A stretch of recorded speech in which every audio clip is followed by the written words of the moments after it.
the 1988 Harrogate Toy Fair, a party is being thrown to celebrate the relaunch of what was once the world's largest toy firm. The magic T! Triang! Triang! Triang once exported toys all over the world. Now the name is owned by a Manchester toy firm that has itself fallen on harder times. The chairman, Sidney Orchant, loves toys and wants to expand and revive his firm's flagging fortunes using the Triang name. But Orchant will have to convince major shareholder and group chief executive Howard Stanton that the strategy makes sense. City tax accountant Stanton isn't sentimental about the toy business.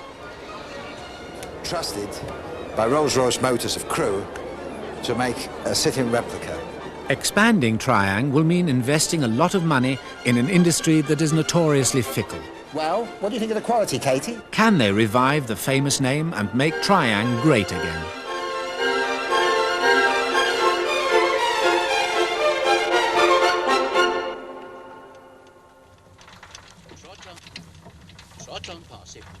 Sir John Harvey Jones is one of Britain's most famous and unconventional businessmen. He drives a donkey and trap for relaxation. But until recently, he held the reins of Britain's largest manufacturing company, ICI, taking it to profits of more than £1 billion. Voted most impressive industrialist of the year 3 years running, he is totally committed to the revival of British industry. A month before the crucial Triang relaunch of 1988, he agreed to advise the company on the difficult decisions that lay ahead. I care about Triang for two reasons. First of all, because it was and is a manufacturing company. And my dedication to manufacturing is well known, and I still believe it's desperately important for Britain to be successful in manufacturing industry. Secondly, I care because, of course, it's a great name from my childhood. And there aren't that many great names, and it would be nice to try and help one that's struggling to succeed. To Park Lane House comes a large lorry with a small load. Two important-looking boxes. By the 1950s, Triang, founded after the First World War, had grown to have its very own annual show in London's Park Lane. They're on their way to a fair organised by the biggest toy-making firm in the world. Toys are a big industry in Britain, both for home consumption and for export. And this one firm accounts for 1/3 of the total output.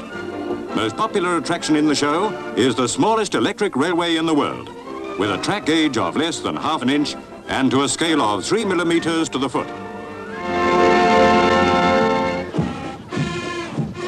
During the 1970s, like so many other great names, Triang nearly disappeared as it was run down by owner after owner.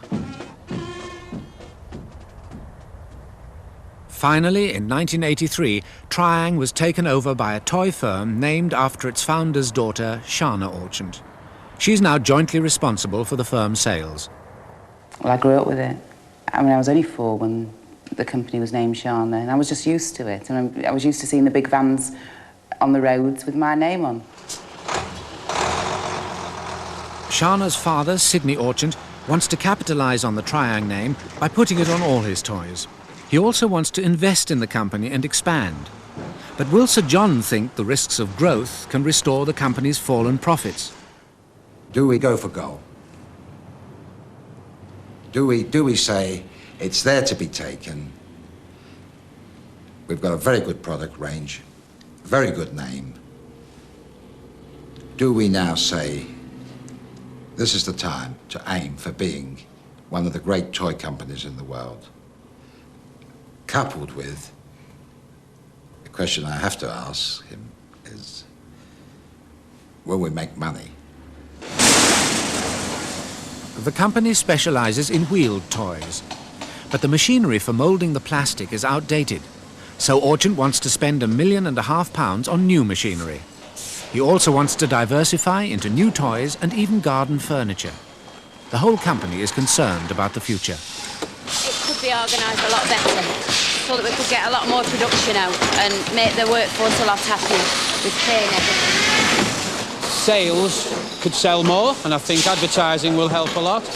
Production-wise, we've got an awful long way to go, and again, Sir John could help us tremendously, I'm sure. I would like to feel that we'll all have an opportunity to have a discussion with him, time being available.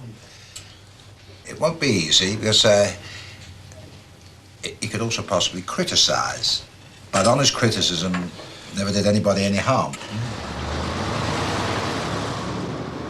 But from the city, new investor Howard Stanton and his associates see the problem rather differently. With the share price low, they moved in and now own 25% of the company. What Stanton wants to know is how best to maximise their profit. I'm interested in what Sir John might say, because whilst I have been in industrial companies, I've never been in at the sharp end. I've never run a business. I've been a professional accountant and I've been a finance director of a large public company, but I've never actually run a factory. Sir John has, and therefore what he has to say from the shop floor will be very educational. Yes, that's it all right, Alf. This is the new bit of the factory here, and that's the mill itself.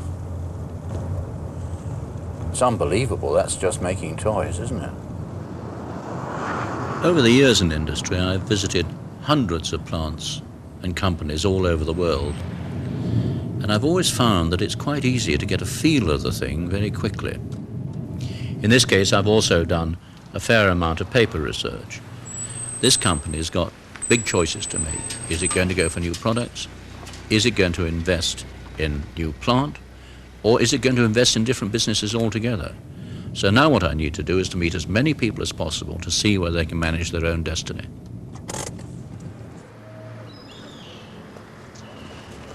I suppose, at worst, one could say, look, the fight's not worth the candle, and you ought to throw in. At best, I hope that I can make a few suggestions which may actually help trying set out and be great again. Mr. Orchard, please. What name is it, please? John Harvey Jones. 1 moment, please. Would you like to sign the book? Sure. Just wondering how on earth your plant survived No, this. it's John Harvey Jones. I'm absolutely frozen. Okay.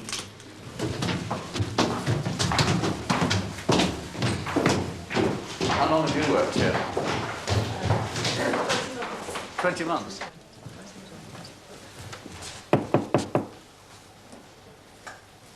Come in. This must seem like the coming of the Lord. It's taken forever. I'm very glad to meet you at last, anyway. Chris, would you like to take Sir John's coat and case? The person I most want to meet is the man at the top, because he sets the tone of the whole company. I need to earn his trust, to get to know him, and find out how he sees his problems. I must say, this is a most fantastic mill. I've seen the picture of it, but it's, you know, it's even bigger, more dramatic. It's a little bit old-fashioned, it's 6-story, but it's the actual mill is 200,000 square feet. Yes. That would cost a lot of money if it was modern. You're not kidding. You're not so, kidding. as you will see as we go along, you'll be looking at a mixture of old and new. Well, that's the story of British industry, isn't it? Yeah. Whatever you are. Would you like to Great. go? What we've done for 88, we're branching out into garden furniture, plastic garden furniture. That's a pretty competitive business, isn't it? It is. It is. And they don't seem to be inhibited by distribution costs, because I notice most of the plastic garden furniture tends to be made overseas. Right. Anyway. You're quite right what you said. Most is made overseas. There is no British manufacturer, for want of a better term, who's had the bottle to take them on. But again, I don't know what your opinion is on this, but the problem that's beginning to emerge. My first impressions of Sydney are that he's a rather old-fashioned, slightly autocratic sort of leader. On the other hand, he loves the toy business, and he's determined to try and save trying. The bad news is he sees his salvation rather more through diversifying into making different sorts of products, and that's always risky. And secondly, he wants new machinery, and that's going to be expensive. The trouble is, though, that, I mean, I don't need to tell you that the cost of new machinery is bloody high. And just looking at your accounts, your actual return on sales is not that high. we could go with no technology, and I'd like you to give this, I'm sure you will, a deep thought. We can go into 88 and spend nothing on plant technology and get through. Okay, we'll make a little bit less off the chair, but we would get through without spending, say, $1.5 million. Some people on the board says, well, that'll be a very good return on capital. It'll give us then an extremely good return on capital. What is your problem? You can always have a super return on capital if your capital is clapped out and stands at little in the books, but in fact you're running the business down, of course, aren't you? When I got on the shop floor, it was soon apparent that the machinery is indeed run down. And to make matters worse, the layout doesn't seem very logical and the whole floor doesn't seem to work right.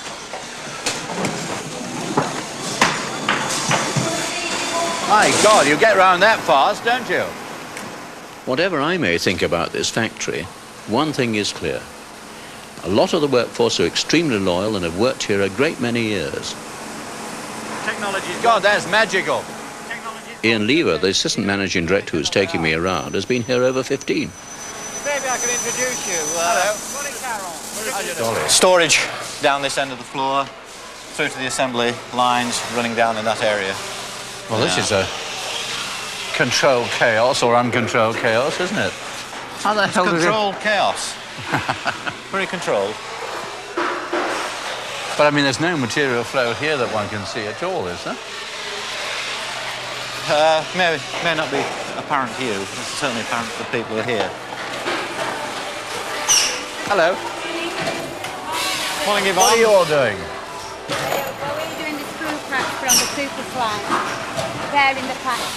It's the job of the management team to try and make sure that the flow of materials is carried out as efficiently and economically as possible.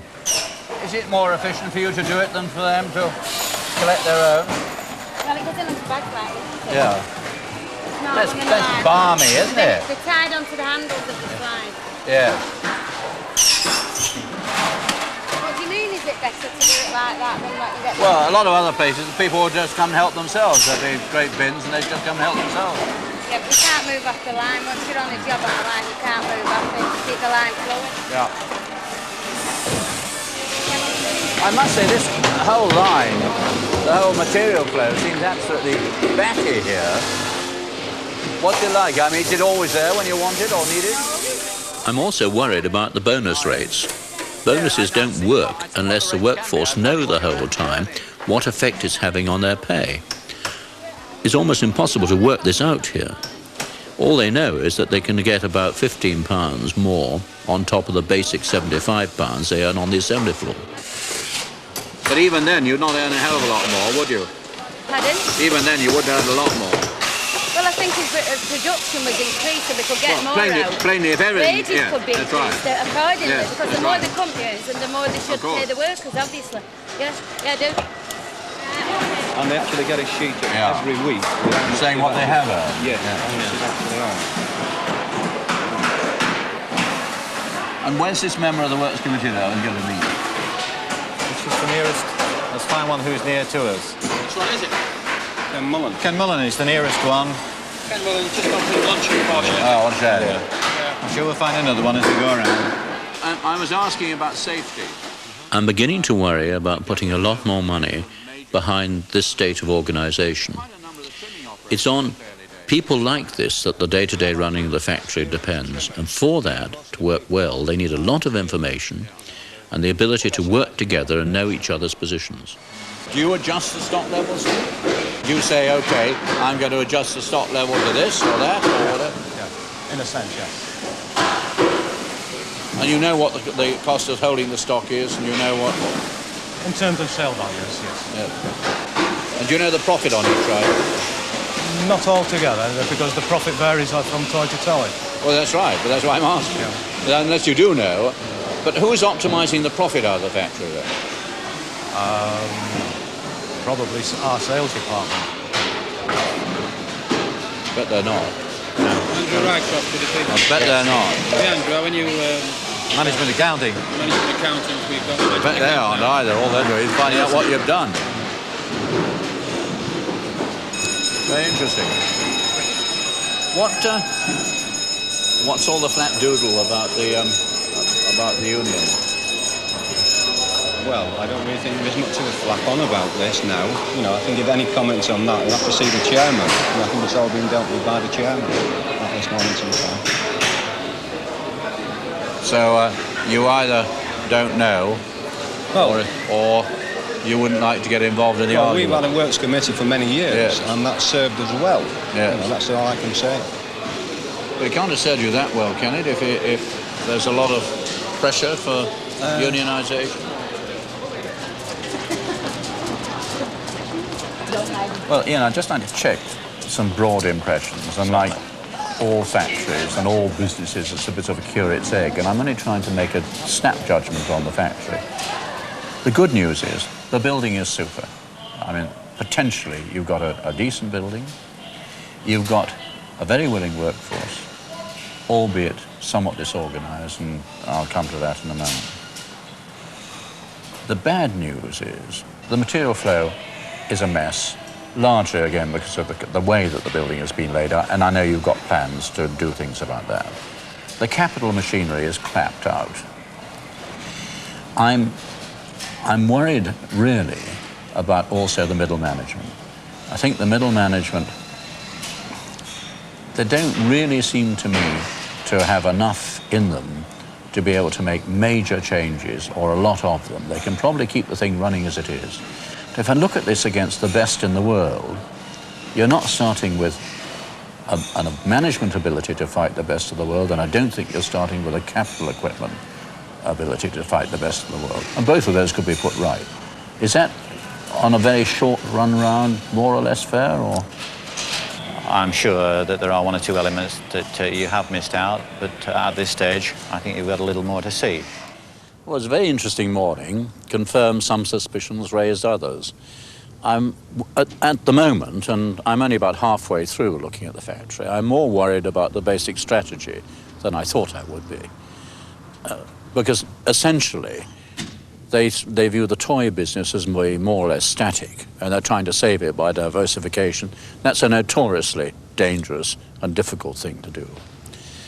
I've summed up already where I see the factory. The factory could be made to support the ambitions that they have, no question about that. But a lot of things need to be done. And I've still got big question marks about really how competitive the whole thing is and how knowledgeable they are about the degree of competition they may face. So that's what this afternoon is going to start fleshing out a bit, I hope.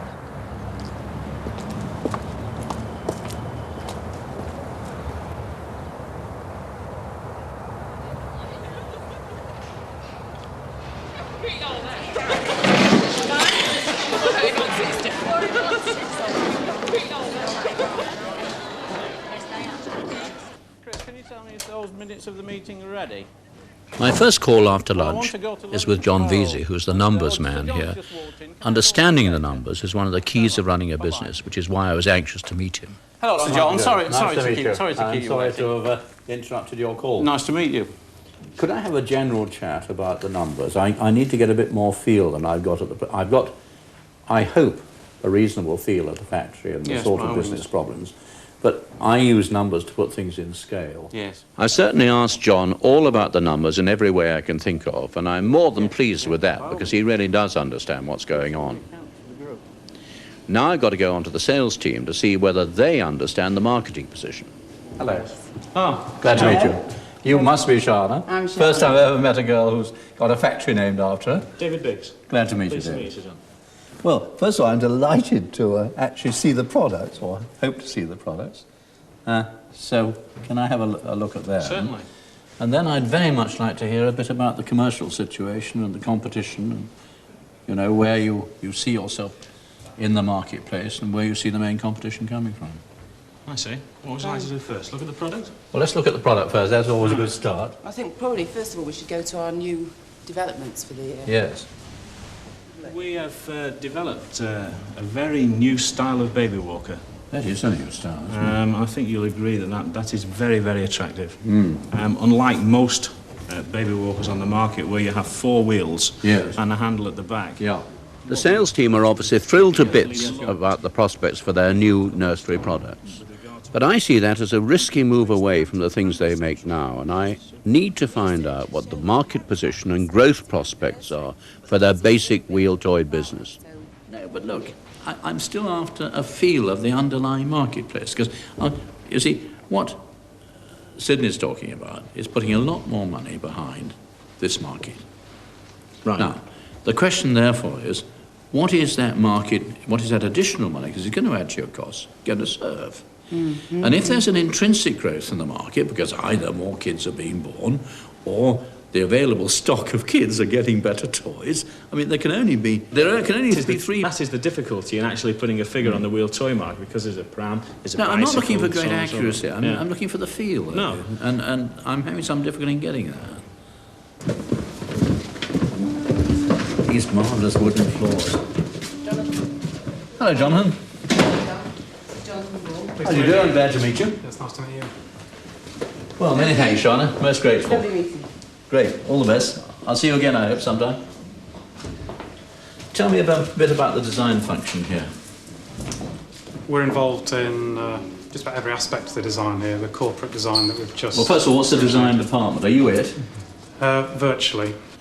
I still worry at the moment, and I'd like to think about this, that trying to launch 2 new products in 2 new business areas on very tight timescales, trying also to re-equip the factory all in 1 year with, in my judgment, and this may be harsh, a fairly weak middle management and everybody already being driven extremely hard, I think, is going to pose very great risks to you. Life is a risk. Sure. And you make your move when you're on the upturn. Mm. You seldom can make your move when you're on the downturn. But the baby trainer is on a pretty tight... When you mention the baby trainer, it has had exposure. And rightly or wrongly, that is why we're going for it, because if we are right, we have an opportunity to take the whole market in one swoop, because we may have the only baby trainer that will pass the safety standards test. So, taking the falls and against, we shouldn't come on the wrong side. So at this moment, we are looking at manufacturing 2 new products next year, which is, to us, that is no great load.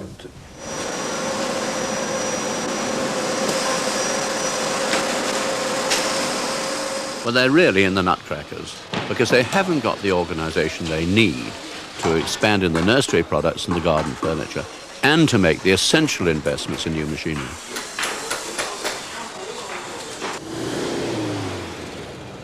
Now I want to meet Howard Stanton, the man from the city who has the potential power to change this situation. The essence of the problem that really I want to talk to Howard about is that unless they re-equip that factory, slowly but surely that business will go down the nick. See, he has got an option. He could allow the business to just run down, sell the factory, and get his money back. I don't think that would be the right thing to do, because I think the business is savable. But if the business is savable, then he's got to do a lot of things, and I need to find out whether those are things that he sees as being worthwhile against the other usages that he can put the money to. And the problem is they are hell set on putting up another $1.5 million into the business. From your point of view, looking at the group, you've got lots of other places to put it. It's a fundamental question for me.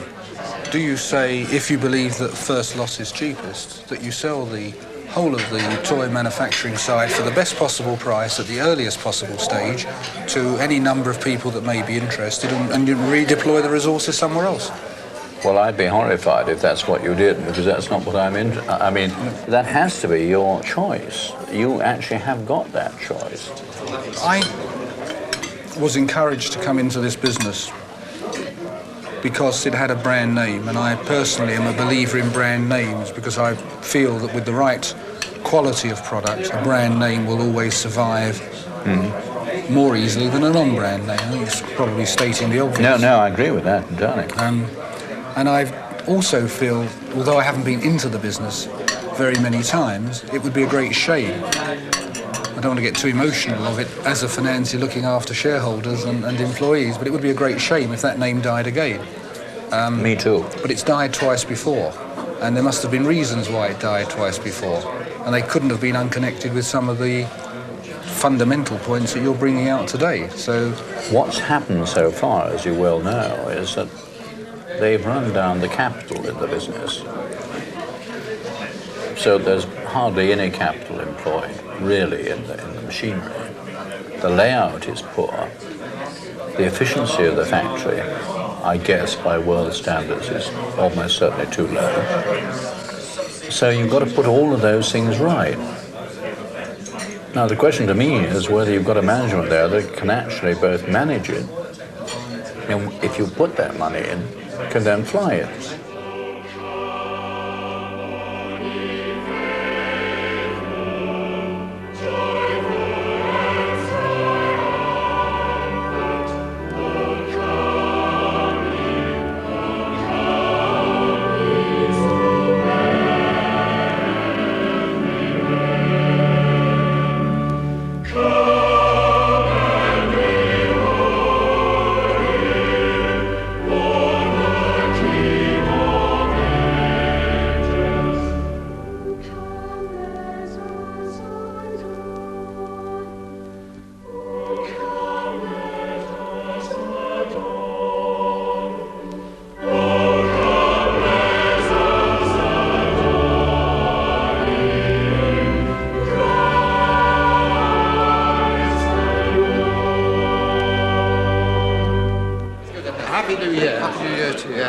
You're looking very well. It's going to be a jolly hard run for Howard and Sydney. The toy business is a tough one, and the competition plays it very rough indeed. Howard seems to me to be a wildly improbable toy man, but at least he understands finance and he's got the money. But that won't be any good at all unless they organise themselves differently and are prepared to face really radical change.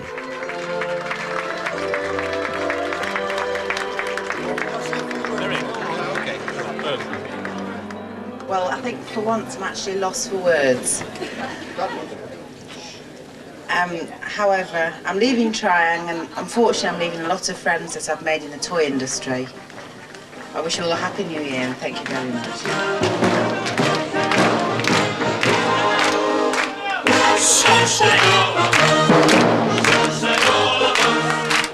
I don't think my visit has influenced Shana's decision to leave in any way. But they are going to need radically different thinking if they're going to change enough to compete.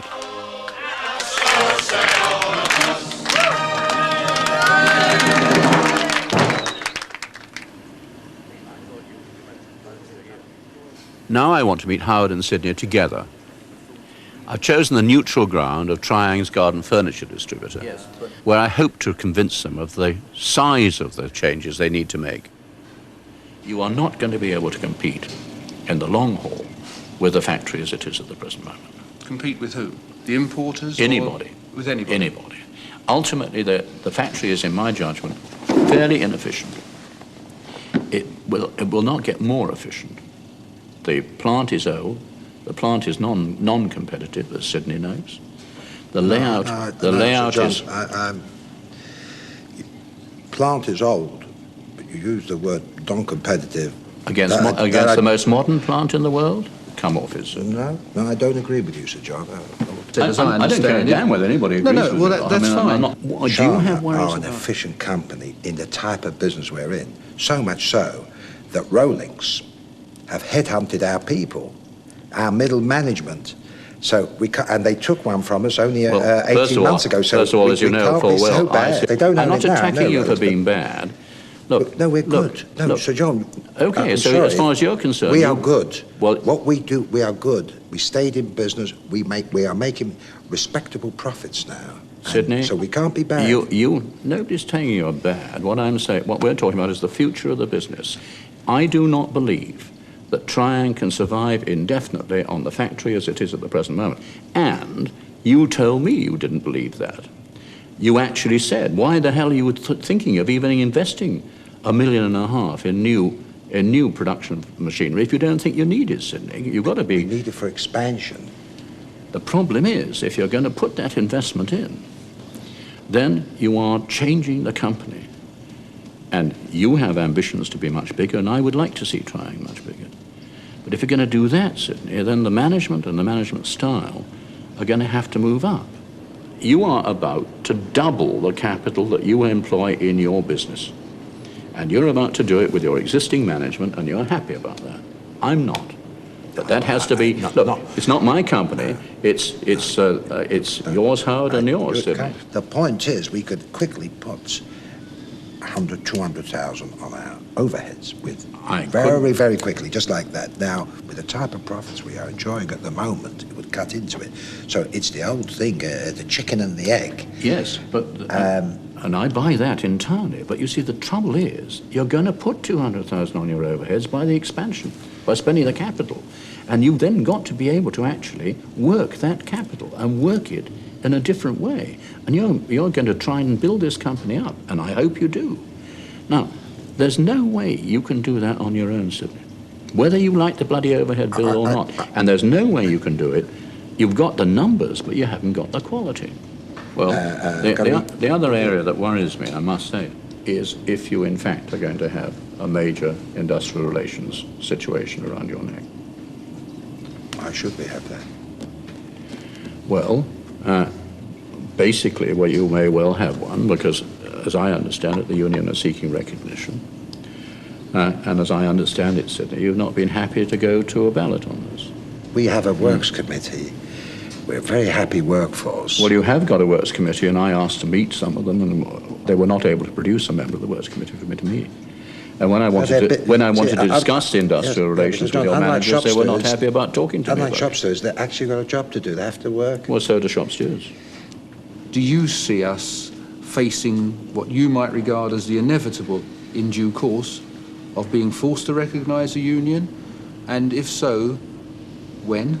What do you mean by working this thing? The point is, if they were to put it to a vote or what have you, there would be no problem. There would be a 95% acceptance. Well, that seems an excellent idea. Right.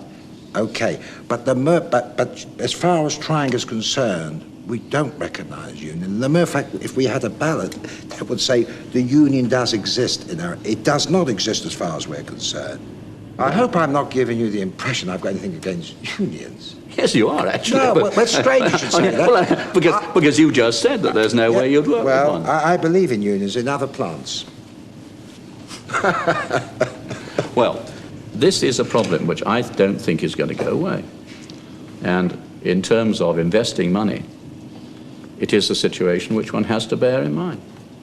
I mean, it may be that Sidney's lovable personality and splendid leadership will keep everybody happy for a very long time. But that's a judgment, frankly, that you and the investors have to make.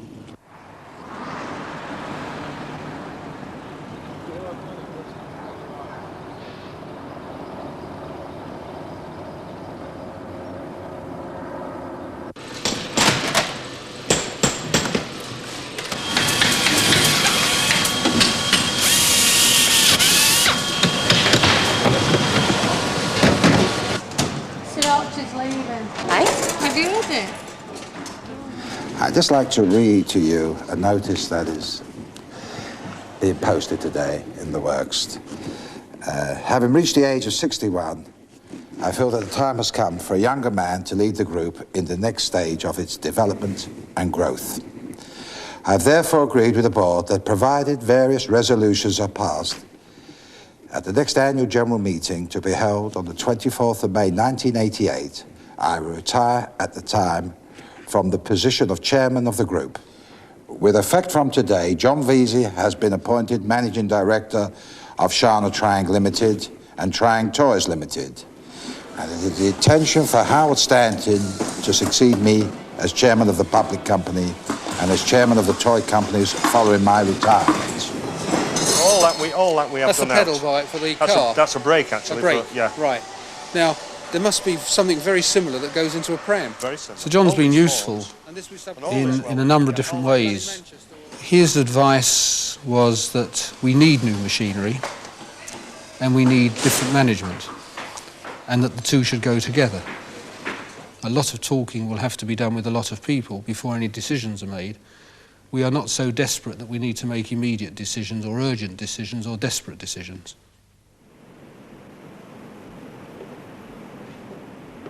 In many ways, I'm sad that Sydney's gone, because the fact that Triang exists at all will always be a tribute to him. Howard Stanton and John Veazey have taken over now, and I know they intend to bring in new management, and I hope they're going to buy new machinery. They have at least got the chance now of having a go, and so to speak, starting again and building up the strengths they need if they're to reinvest in the business, which is still the key to the whole thing. And only time will tell whether John Veazey and Howard can do that between them.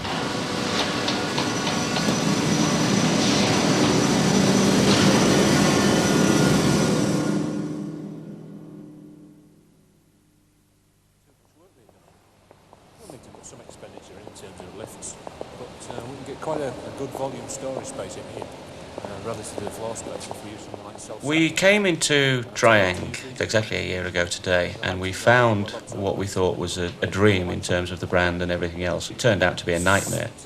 We had problems in every area that we came into, from the senior management to the middle management to the product development. Everything you care to think of was a major problem.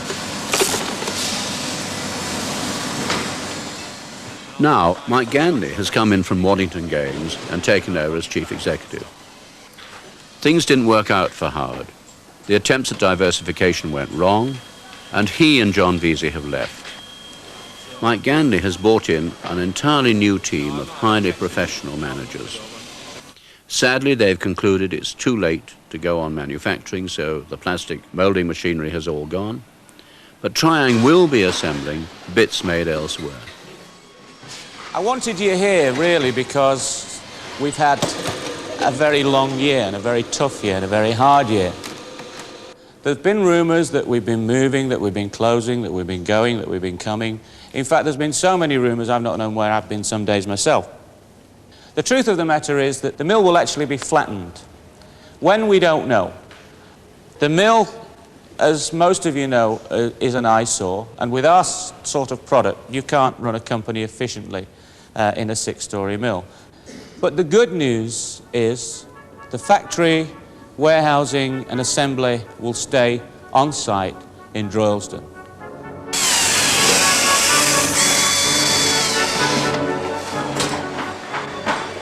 Really what happened in Triang was that they lost the time race.